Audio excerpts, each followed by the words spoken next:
How's it going? This is Matt from MagFed Southern Alberta, and you're watching our reviews. Hey Matt, how about a little hopper? Yep. Wanna know what's the nonsense? You better watch yourself. You better watch yourself.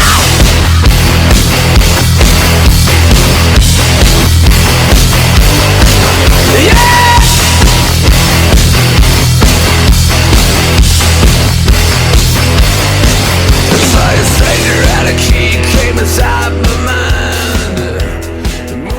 Hi, I'm Remy. And I'm Matt, and we're from MagFed Southern Alberta, and we're here to do a quick review of the RAP4 Hawkeye mask. Now, when we first picked this mask up, we didn't think too much of it.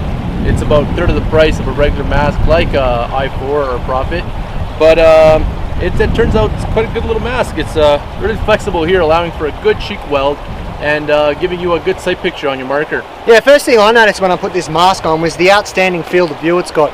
I mean, everyone's quite impressed with the dye I4s and all that sort of stuff and the higher end masks, but this basically, it's on par. I did not notice any difference, and I was really impressed with it. The one thing I didn't really like originally was the fact that around the nose it's got a foam, and it was a bit tight, and it didn't really feel very comfortable, but after a few wears that really formed the shape of my face, and I was quite impressed. Period. That's right, yeah, pretty much. You do get a lot more face protection with this. You get a lot more on the jawline here, the forehead, and the chin. So compared to the i4, this is a tank of a mask. Yeah, as for looks of it, I actually quite like the look of it, especially when it's modified, which I'll show you later. But I really do like the nose on this. It actually gives it that face look and a little bit more realistic. It is a little chunky for my taste personally, but that can all be modified. That's right, yep.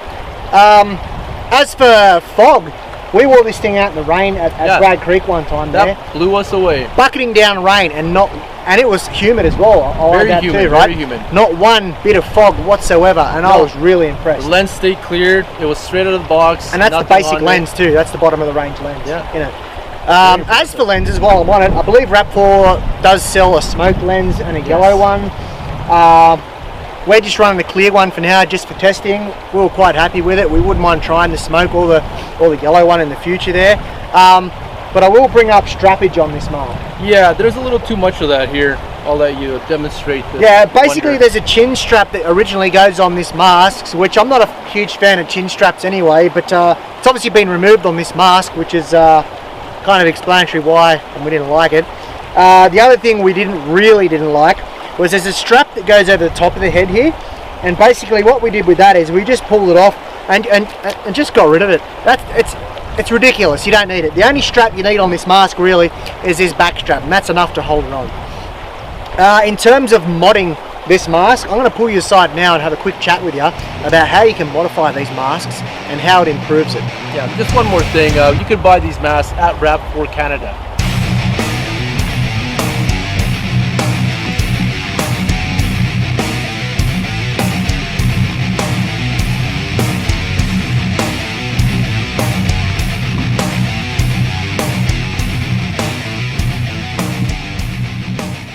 How's it going? Matt here. I'm just going to have a quick chat to you now about how to not only make your Hawkeye look better, but how to make it perform better than most other masks out there on the field.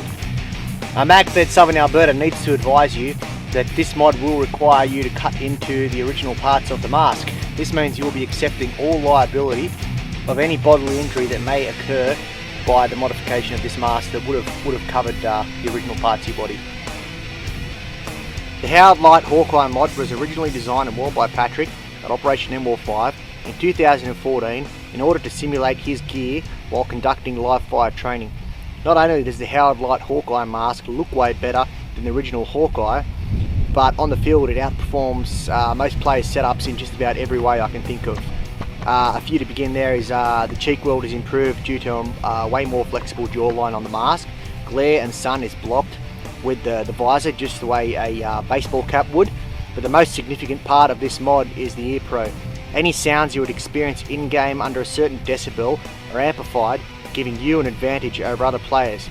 Not only hearing the opposition from further away, but it also amplifies any sounds you would be making sneaking up on other players, enabling you to correct your movement.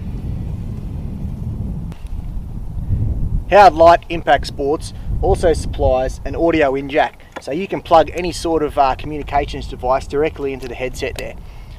Another thing you can do is you can plug in any sort of music playing device, so you can rock out to your favourite tune on the field. I personally wouldn't recommend this because it'd probably be a bit of a distraction, but up to the individual user there. These things aren't just good for paintball, by the way.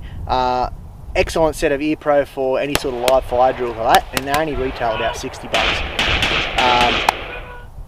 Any more information on these, I recommend you take a visit to howardlight.com and go from there. Now, what you'll need to modify this mask, basically you'll need some sort of plastic cutting device. I recommend a Dremel. You'll need the V-Force visor. They're available. Just Google basically V-Force visor into Google, and it'll come up with 1,000 options on where you can purchase these from. You'll need some small cable ties, the Howard Light Impact Sports ear protection, and if you choose to, some paint. Now, the first thing I did when I modified this mask is I got out the Dremel and basically followed this jawline around the bottom here, taking off the lower half of the jawline. This exposes your neck much more, but to be honest, it doesn't expose it any more than the I4 mask. I then got crazy and trimmed up around the top of the mask, and then I put the V-Force visor on there, and I basically just cut away. There's some tabs that stick down that are used for clipping it into a different style of mask. You basically got to cut all them off and then place the V-Force on top of the mask where you want it to sit, drill your holes and cable tie it on. And the only thing that holds that visor on the mask there is actual cable ties. What I did then is I noticed that Patrick, when he modified his one, he fished the headband through the lens, having to pop out the lens. Up to you if you want to do that. I chose not to. I basically cut it down the side just behind this rear tab here, and it exposes the ear, but it stops just at the front of the ear there. The Impact Sports don't exactly come all the way forward to here. They actually come to about here somewhere, but it's just as comfortable and you don't notice any difference, and it still provides you with protection from getting smacked in the ear by a paintball. I personally highly recommend this modification. I think it's absolutely fantastic, and I'm going to continue using it throughout over my I4s. One more thing I'll bring up is the MagFed Southern Alberta patches are now out. If you want to go ahead and order one of these, I believe they're about $5 per patch. Just go ahead and post message Richard on our Facebook page, and he'll be able to hook you up with them. Thanks for watching our review of the Wrap 4 Hawkeye mask and its modification. Be sure to like and subscribe to us on YouTube, and follow us on Facebook for more events.